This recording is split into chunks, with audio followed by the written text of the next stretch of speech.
San Antonio starts right now. Good morning. It's 9 a.m. on your Saturday, October 4th. Sarah, earlier we saw the largest group of runners running in front of our station. It was literally like 200 to 300 people. And I think they're all getting ready for the marathon in December, the inaugural San Antonio Marathon. The first time it's going to be formerly for years, it was the Rock and Roll Marathon. So whether you're planning on running the half or the full marathon, I think now is the time. You need at least 3 months to train. We had a lot of people running in downtown San Antonio, and it's really hot. And in December, you know, it could still be as humid as it is out there right now. It just depends. So good to get training in all kinds of weather here. Now, as we take a look at the pollen count, though, for the day, I promised this earlier, ragweed is higher than it was yesterday. It's now moderate at 150, and molds are low at 270. And you may be wondering, whoa, why is that the case? Molds are technically higher than ragweed. Why are molds in the lower category? That's because these two things are measured on separate scales. So ragweed is measured in pollen grains per cubic meter, and molds are measured in spores. So it's a different scaling system. But basically, if you're wheezing and sneezing, ragweed is probably the reason. Temperatures are already in the 70s, 74 in San Antonio, 72 in Del Rio, 72 in Pleasanton. And as you look out in the hill country, it is in the 60s. Now, this weekend is going to be hot. We're going to be up to 92 today, 91 tomorrow. The good news is the heat in the afternoon, it's going to be a dry heat, low humidity for us. As I've been combing through the data, there is a small chance for rain at times next week. I'll have those details coming up in a bit. Sarah. Sarah, thank you. New this morning, a man is fighting for his life after he was shot on the east side of town. Police say the shooting happened just after 9 o'clock last night on North New Braunfels Avenue and Nolan Street. When they arrived on scene, they found a 49-year-old man with a gunshot wound to his stomach. He was rushed to the hospital in critical condition. At this time, police don't know what led up to that shooting or who is the suspect. He was someone's father, son, and a friend. 21-year-old Pedro Jaramillo's life was cut short this week in a West Side shooting. Police say they've arrested a suspect, but as our Avery Everett reports, that hasn't eased Pedro's family's pain or answered their questions. Why would you do it to him? What was the reason that you had to take his life? Even after an arrest, the family of the 21-year-old man shot and killed on the West Side this week still has questions. He was a father. He was a grandson. He was a son. I think he was a better dad than what I was. Pedro Jaramillo died on Monday. San Antonio police found him shot multiple times across his body on North Colorado Street. Witnesses told SAPD they saw 3 to 4 suspects run away on nearby train tracks. It was hours later his family finally learned what happened. I lost my mind. Like, I wish that for no parent to go through that. The day after the shooting happened, an arrest warrant affidavit says the suspect, 23-year-old Dominic Juarez, called police and turned himself in with a handgun. The affidavit says Juarez told officers he was drunk and saw Pedro approaching with his hands in his pockets and slouched over. Juarez says Pedro yelled, and that's when he shot in self-defense. But Pedro's family says they just don't believe that story. I want justice for him. Like, he was amazing. He was like the happiest person. I could be myself around him. Miracle Rivas was Pedro's girlfriend. Together, they have a young daughter and a son on the way. He was a loving, funny, smart, intelligent business person, a hardworking man. Even in her heartache, talking about Pedro makes her smile. He was just everything. He was just happy. He was very excited to be a father. Through balloons and prayer, this family says they're trying to find a way to say goodbye. But with questions unanswered, they say they're still on edge. That was Avery Everett reporting. The sister of Suzanne Simpson, an Almost Park woman who was reported missing back in October of last year, now the center of a high-profile murder case, is being charged with harassment. According to arrest paperwork, Teresa Clark was arrested yesterday in Austin for a warrant here in Bexar County. She allegedly harassed members of Brad Simpson's family. Brad Simpson is Suzanne's husband, who's now in jail, accused in her death. The arrest paperwork shows the harassment came in the form of phone calls, messages, and emails to different family members at different times. We have requested more information and are still waiting to hear back. Well, Kickapoo Lucky Eagle Casino and Hotel has reopened. This comes days after a deadly shooting took place in their parking lot that left 2 people dead and 5 others injured.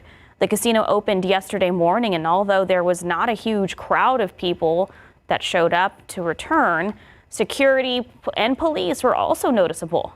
The gunman, 34-year-old Kieran Jones, has bonds totaling $4.5 million. He faces charges of capital murder. It is unclear if the Maverick County DA will be pursuing the death penalty.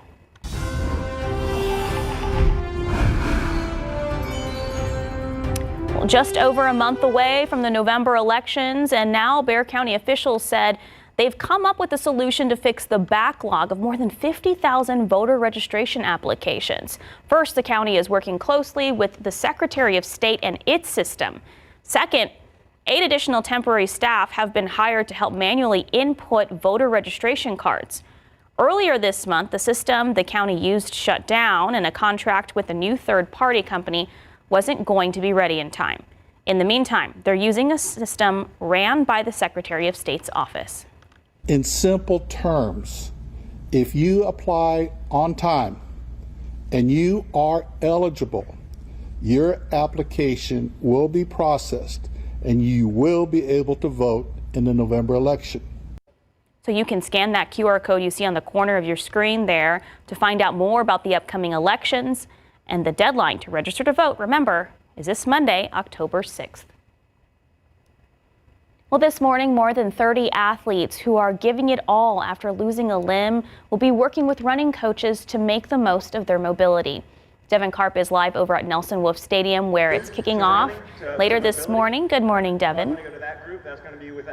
Hey, good morning, Sarah. We are just finishing up here some of the opening ceremonies before everything gets kick-started with these 2 organizations here, but this is the floor of the Mission Stadium right over here at Nelson Wolff. This is an opportunity from multiple different organizations, including OSER and the Challenged Athletes Foundation, where they actually just finished giving away a brand new prosthesis to one of the athletes that are here participating. They say their goal is to help make sure that everyone has some of the active equipment that they need, because insurance doesn't always tend to cover some of the extra ones when it comes to having that mobility. So these are going to be with a lot of the different athletes that are here this morning from across San Antonio, some of the families seeing just how much help they can get and resources that there are available, because a lot of these equipment that people use is not cheap. Thankfully, there are organizations like the Challenged Athletes Foundation that are here to help support them, along with some of the coaches who are donating their times to help out some of the families here, including some former Paralympians that are here as well. We're going to be speaking with them coming up here for the rest of the morning on GMSA, but so far it's a pretty great morning. Even though there's not being a lot of baseball done, I have a feeling they're still going to be running the bases, guys. Devin, thank you. It's 9:08, 74 degrees. Every parent's worst fear, your child struggling to breathe. This morning, we'll show you how a free program in San Antonio is keeping kids out of the ER and back in the classroom. Welcome back. Keeping San Antonio Kids Breathing, a free program helping to lower hospitalization and missed school days among kids who suffer from asthma. Patty Santos shows us how the program is working for one family. There is nothing like seeing your 3-year-old child not being able to run around with other children because they get out of breath so easily. On this morning, Keisha Johnson is getting a follow-up visit from an asthma specialist with San Antonio's Metro Health. How many days of school has she missed over the last year, 2 years ago? 2 years ago, we were at a scary point. She was missing days repeatedly. For the last 2 years, Paul Kloppy has been visiting Johnson's home to help keep her 8-year-old daughter's asthma under control. Previously, we had gotten as high as 22, 26. We had 34 days missed in one school year, and it was all due to health-related reasons, her asthma flaring up to points we couldn't control it. And what is it now? Now, last school year, we missed 8 days. And of those 8 days, I'd say only 3 of those were asthma related. She credits the free SA Kids Breathe Children's Asthma Program for the improved lifestyle. To make sure that my home wasn't triggering my child, simple things like changing your laundry, using more all-natural products to ensure that those excess chemicals aren't triggering your child's asthma. Also important, teaching her how to properly use the medication. Medicines and how they're used can be a lot of troublesome because nobody teaches how to use an inhaler. Simple device, we think we know how to use it, but just a few techniques using things like spacers can make a big difference in how much the medicines get into the lungs. Kloppy is one of 5 community health workers who make home visits. About 150 kids are enrolled in the program that started in 2019. Kloppy and the staff work with medical providers, apartment managers, and school nurses to help the child. We want that healthy child running, playing, keep them in school, keep them out of the emergency room, using their medicines correctly, and just enjoying life. Well, that program is available to San Antonio children under the age of 17. To learn more about the program, just head to KSAT.com. It's 9:13, 74 degrees. Sarah, taking a look outside with live cam. Yeah, it's a beautiful morning, a little on the muggy side, but you can see hardly a cloud in the sky. We are off to the races with the heat. How hot will we get in the week ahead? Details soon. Welcome back. 74 degrees, Sarah. It is muggy out there. It certainly is, and temperatures are already warming up. I was talking about this earlier, but you go into the HEB and you see all of the pumpkin decorations. You smell those cinnamon brooms. You want it to be cold and you so think, bad. Oh, and then the high is 92, and that's going to be the case today for us. Nothing spooky about that. Well, it is pretty spooky if you ask me. 74 in San Antonio right now, 71 in Uvalde, 75 in New Braunfels and Seguin, and it's in the 60s in the Hill Country still right now. But we are going to be warming up pretty quickly. We're already warmer than how we started off the day, and this is the kicker. It's actually humid outside. Dew points are in the upper 60s, near 70 degrees. That is muggy. The last week we had nice crisp fall mornings without the humidity in the air. That is not the case right now. It is humid, but the good news is as we head throughout the day, humidity will be coming down. So by about the middle of the afternoon, that's when humidity will be at its lowest, when we're at our hottest. And if you ever want humidity to be low, it's when it's hot outside, because you can deal with the dry heat. As we take a look at the next couple of hours here, sunny in San Antonio with a few more clouds in the afternoon, but still mostly sunny, 92 for the high. And this evening, temperatures will be falling into the 80s with low humidity, so it will feel good in the evening hours as well. 93 in New Braunfels, 92 in Del Rio, 91 in Uvalde, and 93 in Pleasanton for the high. Now, a lot of people have been asking me, Sarah, is this normal for us to be seeing this kind of heat? And I've been looking at the last couple of years, and yes, we usually start October fairly warm. We are, however, one of the hottest spots on the map across the nation. But take a look up at Minneapolis and Omaha. They're going to be just about as hot as us here in San Antonio, Texas. We expect the heat in October here. Up in the north, this is about 20 to 25 degrees above average, the temperature departure from average. So they are dealing with some real deal, unusual fall heat up in the north, even 15 degrees above what is usual out in Chicago. It's all because of this high pressure system. So again, this high pressure system, not only is it making it warm, it's also keeping rain out of our forecast. We've got low across the Gulf. That's not going to become any kind of a tropical system or anything like that. And in fact, in the mid-levels of the atmosphere, it's very dry. You can see this orange color here. This is also why we're not dealing with any rain, because it's so dry in the middle of portion of the atmosphere. And it's also the reason why this is not becoming a tropical storm. It's sucking in dry air and kind of falling apart. And so as we look ahead to the future, that low is going to fall apart, and then we'll be kind of stuck between two systems, a high pressure system to our east, a low pressure system to our west. That's going to allow for a small chance for rain, about a 20% chance sneaking between those two pressure systems. But that's it, 20% chance for a stray pop-up downpour Wednesday through Friday. Otherwise, we're going to continue our trend with warm afternoons in San Antonio, about 6 to 10 degrees above the average.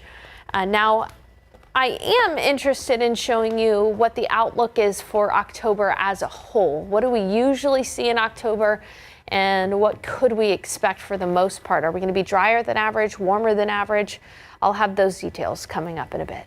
Maybe a good day, like you said, to go to the pool. Yeah, why not? Get a couple more pool days in. I mean, we can do it here in South Texas. A lot of places can't. Yeah, maybe have your pumpkin spice iced latte next to the pool. That's a contradiction for you. It's a bit much, but we'll take it. Thank you, Sarah. It's 9:21, 74 degrees. This is a really cool story. So you may remember not long ago, some beachgoers saw pops of pink in the water. After the break, what we know about pink meanies, the jellyfish. This is a very cool story. So recently, some lucky beachgoers saw pops of pink in the water along the Texas Gulf Coast. That pink was a fairly new species of jellyfish. It's called pink meanies. There is still a lot of researchers and scientists that don't know about them. Our Brashada Pope tells us about them and why, if you see them, you should consider it a once-in-a-lifetime moment. Visitors to Padre Island and Port Aransas recently got to see more than just the beautiful Texas coastline. Some got to see a rare sight, pink meanie jellyfish. They're not very common at all, and we only see them in the warmer months. Mark Fisher is the science director of the Coastal Fisheries Division for the Texas Parks and Wildlife Department. He says the pink meanies, they were first discovered back in the early 2000s. It was originally thought to be one of the cousins from the Mediterranean.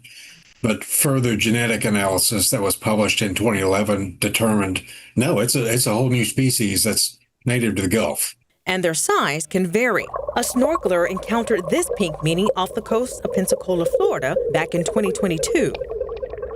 I know they found one off of Dolphin Island that was almost 3 feet across, 70 feet long. They thought it was about 50 pounds. Did you catch that? 70 feet long. To give you a perspective as to how long the tentacles of the pink meanie can get, we're at Naylor Savannah at the San Antonio Zoo. And there's Braden, the adult male, 15 feet tall. It would take about 5 of him stacked on top of each other to reach 70 feet.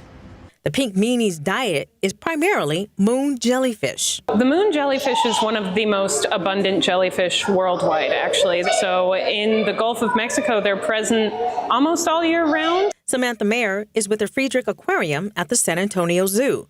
The zoo doesn't have any pink meanies, but it does have moon jellyfish. And she says a spike in the number of moons can be a nice buffet for the pink meanie. Once the meanie latches on, is there any type of defense mechanism that they have, or it's just that's done? Moon jellies do have their own nematocysts, but they're pretty weak. They have their own venom as well, but again, it's pretty weak. I would say the meanies is probably a little stronger than the moons, so that's probably it for them. Fisher says pink meanies don't have a stomach, so they eat with their tentacles. They can actually digest a moon jelly in about 2 to 3 hours. That's remarkably fast. But Fisher says their tentacles only deliver what's said to be a mild sting and a possible rash to humans. And once the moon jellyfish are gone, so are the pink meanies. Brashada Pope, KSAT 12 News. Good morning. It's 9:30 on your Saturday. Thank you so much for waking up with us. It is October 4th, not feeling like spooky season. I'll be honest, I really have not thought about Halloween costumes this year. And I've got to because it's my baby's It's first your Halloween. first Halloween with Everett. We got to think about it. If you guys have suggestions, let me know. You have to do a family costume. And you have to take advantage of it now because he has no say. That's true. That's true. I can do whatever I want, right? Yes. All right. Well, let's start with a look at our pollen count for your weekend, because I think if anything, this is going to have the most impact on you enjoying some time outdoors. Ragweed is moderate today. It's up from yesterday. Ragweed is the issue in the pollen count. Molds are low, as they typically are this time of year. We are going to have fairly unproblematic but warm weather this weekend. 74 in San Antonio right now. It's generally in the 70s after starting off in the upper 60s. We're going to reach 92 though for the high, so it will be a hot one, even though that 92 will be a bit of a dry heat. Now, 92 is quite a bit above where we usually are by October 4th. On October 4th, our average high is 86, so we're about 6 degrees warmer than that. But here's something to look forward to. By the end of the month, Halloween, we were just talking about it, our average high is 77 with an average low in the 50s. And that's because we get a series of cool fronts. Now, throughout the month, on average, we have a little bit less than 4 inches of rain, but that's an average of the extremes. So what does this month look like for rain? Well, according to the CPC, the Climate Prediction Center, Texas has a good chance of being below average when it comes to rainfall. So that's not great news there. Looking ahead to the week, we have very small chances for rain, and I even want to look beyond the next 7 days. Is there any chance for cooler weather in our immediate future from a cool front? Those details coming up. Sarah, thank you. This morning, more than 30 athletes who are giving it all after losing a limb will be working with running coaches to make the most of their mobility. Devin Karp is live over at Nelson Wolff Stadium, where it's kicking off in just a bit. Good morning, Devin. Hey, good morning, Sarah. We have just finished doing some stretches, warming up, and now these athletes are ready to go with a lot of the different volunteers. Good morning. I'm over here with Travis. How's it going? It's good. It's good. We're having a great day so far. Hey, fantastic. Thanks for being here with us. So tell me, what's going on for everybody out there? Yeah, so the Challenge Athletes Foundation and OSER are putting on a run clinic for people with limb loss and limb difference here in the San Antonio area. And we're providing this free clinic to bring some experts to be able to get people out and being active. Yeah, that's fantastic. Talk to me about the effort that goes into this, because, you know, it's always better to learn from somebody who really gets it, right? Yeah, so we got some phenomenal coaches who live and breathe this community, right? We've got some coaches that are Paralympians working with our advanced group. We've got a coach who is a Walter Reed physical therapist who works with veterans every day.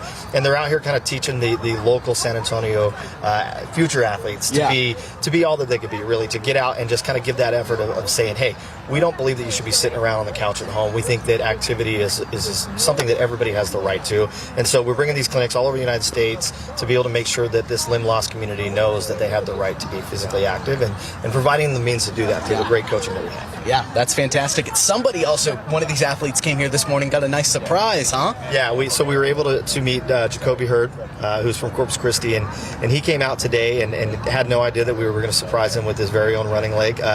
These prosthetics will cost anywhere from $15,000 to $30,000, and so between a collaboration with the Challenge Athletes Foundation, OSER, who makes the prosthetics, and then his prosthetist who puts it all together, we're able to give him a free running leg that he can't get through insurance. And this is going to be a chance for him to run for the first time since his accident a year ago. That's fantastic. So, okay, I'm imagining playing some baseball. I don't know if that's going to work. We're going to be running the bases at least, making the most of the field? We're definitely going to be using the field. We have two groups. We have a beginner group and an advanced group, and I think our advanced group's going to utilize at least all the outfield. I don't know if they're going to let us run the bases, but if we can, I'll be the first one out there doing it. All right, sounds good. Hey, thanks so much for being here with us this morning, Travis. Thank we you. Appreciate it. Absolutely. All right, we're going to be out here for the rest of this morning on GMSA, meeting with some of these athletes, hearing more of their stories and inspirational tales. We'll also have a full story coming up later on tonight at the 10 o'clock news. For now, I'll send it back to y'all. Devin Karp, KSAT 12 News. Devin, thank you. A new study shows that eating in a good way can help the planet feed over 9 billion people by 2050. This report was created by a group of top experts from more than 35 countries, all working together. They used advanced computer models to find that if we adopt a planet-friendly diet, everyone can eat well and fairly in the years ahead. So this diet looks a lot like the Mediterranean diet. It's heavy on fruits, vegetables, beans, and whole grains with just a little meat and a little dairy. And it's not just good for us, it's good for the earth too. Food production makes up about 30% of global greenhouse gas emissions, and this planet-friendly way of eating could cut those emissions by more than half.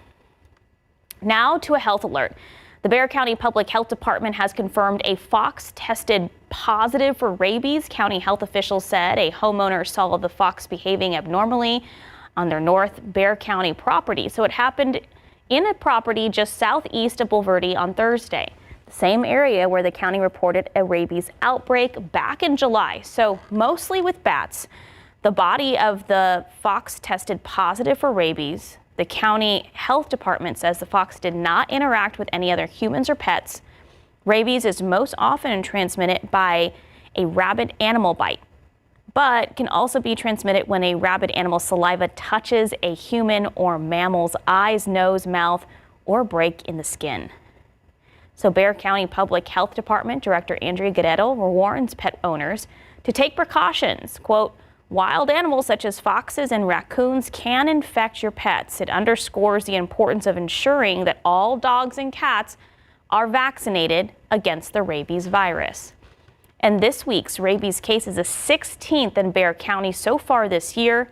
And here's how to protect yourself and your pets. Avoid contact with wildlife and unknown animals. People bitten, scratched, or exposed to a rabid animal should immediately wash their wound with soap and water and talk with their doctor. Report the location of the rabid animal to the health department, and if you find a dead wild animal, there's no telling if it had rabies. Just simply report it to your area's animal control. And today, the Bexar County Animal Care is hosting a free rabies vaccine clinic. It starts in 20 minutes, about 10 a.m., and it goes until 1 p.m. to the first 100 pets at the Bexar Bulverde Fire Department.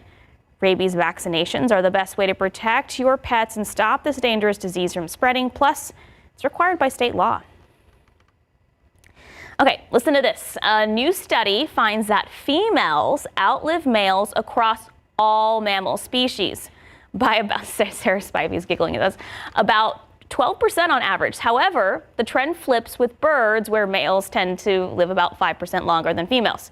So European scientists reached these conclusions by studying animals both in the wild and in zoos. As for why female mammals live longer, experts have a few theories. One suggests females' 2X chromosomes help protect them from harmful mutations.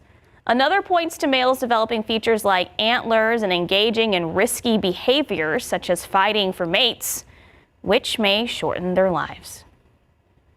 Well, we're strong, Sarah. Women, we're strong women. Now she's ignoring me. 9:38, 74 degrees. Coming up, hitting the roads this weekend, a big new flyover opening to make your drive easier, but also some major road closures to watch out for. All right, calling all Swifties. New album dropped. San Antonio feeling the Swiftie buzz. From midnight campouts to glittering businesses, how the city is celebrating and cashing in on the hype. It's been months since Schertz police rescued over 60 abandoned animals. After the break, we have an update on one dog who's found a loving home and is living her best life. Alrighty, it is sunny out there. We're seeing a few clouds as we're racing off to the heat. We're going to be hot today, about 6 degrees above average. How hot will it be in your neighborhood? Details ahead. It's been about 2.5 months, but we haven't forgotten about that house that was full of animals that Schertz police say were abandoned by their owners. We first brought you this story in late July when officers rescued more than 60 dogs and cats from a home. Our Katrina Weber has an update on one of those animals who's now living her best life as a happy love dog.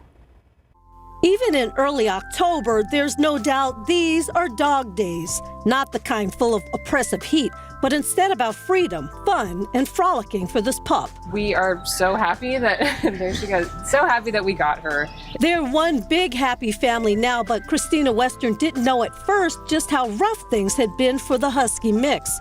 They were just looking to replace a pet that died when they found Athena at the Schertz Animal Shelter. Loved her temperament. She was super friendly. Later, they learned she was one of more than 60 animals left to fend for themselves. We first brought you that story in July as pets were carried out in crates from a home on Hillbrook Drive. Police ended up arresting 61-year-old Maria Maximiliana Solis and 56-year-old Ricardo Guajardo, who they say abandoned them there. They could have been in really rough circumstances themselves, but you do wish people would reach out to local authorities and seek help. The crime scene tape that was around this house is all old and faded now, but the memories of what Athena had to have endured here, those still linger for her new family. They say they were told that she spent her days here crammed in a filthy crate with another dog. Now she's fitting in with her new family, which includes children and chickens. I think sometimes people would walk away from pets that have been in rough circumstances. Hi. Yeah, so we're super grateful that we found her. And it looks like Athena is just as glad to have been found by them. Katrina Weber, KSAT 12 News. Athena looks so happy. I love that story. Thank you, Katrina. And Schertz police say most of the other animals that were seized also have happy endings. They say the majority were either adopted or taken in by local animal rescue groups.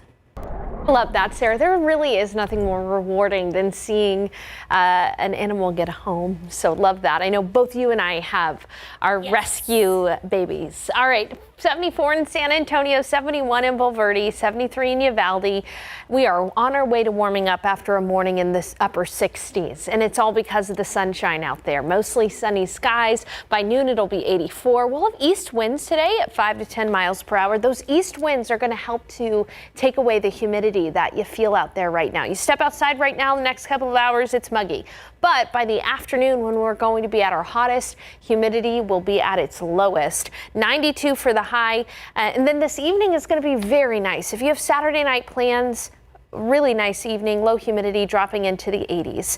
It'll be 93 in Seguin and New Braunfels, 88 in Kerrville, 90 in Utopia, 92 in Poteet, 93 in Pleasanton and in Floresville, and 93 in Gonzales. As I've showed you before, San Antonio really one of the hottest places on the map today. We're going to be hotter than the majority of places. One thing that's interesting, though, is that Minneapolis, Minnesota, Omaha, Nebraska going to be just as hot as San Antonio. And we're at that time of the year where you can really see the difference between the cool air and the warm air across the nation. There's the cool air across the Rockies and the Pacific Northwest, only getting in the 50s and 60s in some of those areas. The heat is around this high, the cooler weather around a low, and then we've got a Gulf low as well, but that Gulf low is going to fall apart because of dry air ahead. And so as we look at the future cast, watch as that Gulf low kind of falls apart. A high pressure system inches closer to us and a low inches closer from the west. We're going to be sandwiched between these two, and it's during that time that we could get a few sea breeze showers. And so Wednesday, Thursday, and Friday, I've increased rain chances slightly to only 20%, but that's up from 0%. So there's the potential there. Wednesday, Thursday, and Friday for one or two pop-up downpours. All right, we are also in the middle of tropics season, and so I want to give you an update on the tropics. There's still an area out in the Atlantic that has about a 50% chance of developing into Tropical Storm Jerry. Otherwise, in the Pacific, we see Tropical Storm Octave and another area that has a decent chance of development there south of the western coast of Mexico. As for our weather, we're going to kind of be similar day to day. Mornings near 70, afternoons in the 90s. That's well above average. And then a small chance for rain by the end of the week. Is there anything in our forecast that could show some cooler air? I have to look way into the future. We're talking mid-October. That is the only time that we even have hints of a cool front moving through. And when you're looking at a forecast well into the future, we're talking more than 10 days into the future, a lot can change. So this is by far from a guarantee. We are going to be looking at the potential here for highs in the 70s and the lows in the 50s, but we have to wait a while and we have to keep the forecast updated for you, which we will be doing. Okay, thank you, Sarah. We really need that rain. All right, it's 9:51, 74 degrees. Coming up, looking for a fun family shopping spot.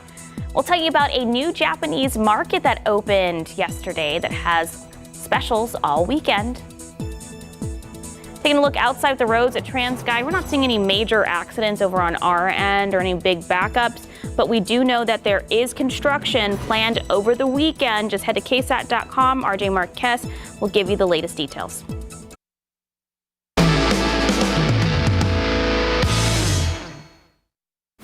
You guys are cooking up a storm out here, and right when people walk into the event, they can check out all the goodness that you got. What's going on in this fire pit right here? Okay, so we have two open fires here, pits. We're cooking a cabrito right here. We have some decoration, aka veggies, cooking, hanging, and we have some picanha over there, Very nice. as well as picanha here. Now you have to trim these up, get these ready. It smells incredible. How much time do you need to cook all this? So a picanha, we can cook them in 2 hours, right? If they're cooking like that, if they're hanging a little more. Yeah. Cabrito is gonna take 4 hours, but today is all. Everything is about the show, right? Yeah. But again, like Tuffy Stone says, you have to land the plane. You have to do a good show, but also it has to taste good, right? It's got to taste good. It's got to look good, and it's got to be the whole vibe. Exactly. And you guys are actually kicking off the parties. People walk in. This is what you get to see.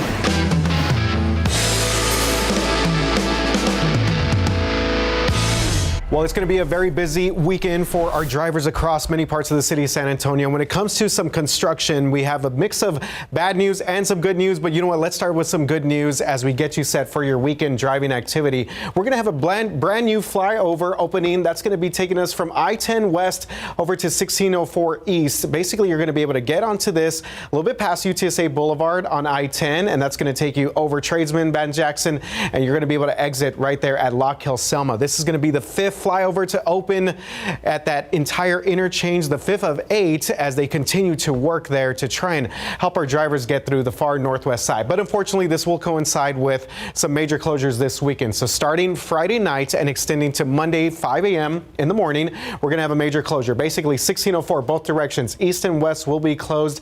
I-10 east at the interchange will also be closed. Now, some little bit of good news, I-10 west will be open. So if you need to get to the rim, I-10 west will be a potential option. So again, just be careful because the northwest side, we're going to get that flyover open. Let's go ahead and check out some video of this brand new flyover. This is pictures that was shared to us by TxDOT, and you see it right there. Again, this is going to be extending parts of I-10 going out west towards Bernie and connecting to 1604 East. So this is actually going to be good news, but unfortunately we are going to deal with some of that construction activity over the weekend. All right, let's come back out to the maps here real quick because this is not going to be the only closure that we're going to see throughout the weekend. This one's actually going to start a little bit earlier, Friday 7 p.m. extending to Monday 6 a.m. 410 East from Starcrest all the way to I-35. That will be completely shut down. All the main lanes. You're basically going to have to navigate around Perrin-Bidal, also Austin Highway, to make your way to 35 coming off of 410. So again, for anyone that has any activity in the near northeast side, keep this one in mind. This one expected to be in place throughout the rest of the weekend. But we have got you covered. Go to KSAT.com for the very latest when it comes to all of your construction and road activity out there. Be safe, everybody. RJ, thank you. If you and the family are looking for something to do that includes shopping, a new store opened up yesterday on the northwest side where you can fill your blind box, Japanese skincare, snacks, and home good needs. It's called Tesso Life, a Japanese market store near I-10 and De Zavala. Go Cougars, Clark Cougars. This weekend, they're having a grand opening specials while supplies last. Store hours are Monday through Sunday, 11 a.m. to, what was that? 11 a.m. Sorry, 11 a.m. to 9 p.m. It looked like there was a line out there, Sarah. Yeah, big line. Very cool. All right, Sarah's favorite person in honor of Taylor Swift's newest album, The Life of a Showgirl. San Antonio businesses, well, they're embracing the Swiftie effect, Sarah. That's right. They're decked out in sequins, glitter, and beads. It comes after the Thursday night campouts as people were waiting for the release across 7 local Target stores where doors opened at midnight on that Thursday for Swifties to get their hands on the album first. Now other businesses are cashing in on the hype we've seen, everything from listening parties to special drinks and even sweet treats. I feel like San Antonio, it was really cool to see that they're like celebrating her, mostly because I feel like it's like New York or LA who get the stuff for Taylor Swift, so it's like nice to see that like somewhere I'm from. Taylor Swift's new album, available now, streaming on all platforms. I'm still getting a feel from it. Yeah, Sarah Coast is a Swiftie. I'm not a Taylor Swift hater. I'm just not like a massive fan of hers. So, but I have listened to the album. And I need to give it a little more time. I have to give it more time too. 90s for us in the week ahead with the mornings right near 70 degrees. Only a small chance for rain Thursday through Friday. Yeah, it is going to be a very hot start to October for us, Sarah. Do you have a favorite song on the Taylor Swift album? So far, I like Opalite, but I think everyone does. It's kind of like the one with the most upbeat to it. I like Actually Romantic. It's pretty witty. Yeah. There's a lot of hidden messaging in that one. A lot of that's what she's the queen of. Yeah. Anyways, I can go on, but more importantly, Texas Eats is coming up, so stick around. Have a good day.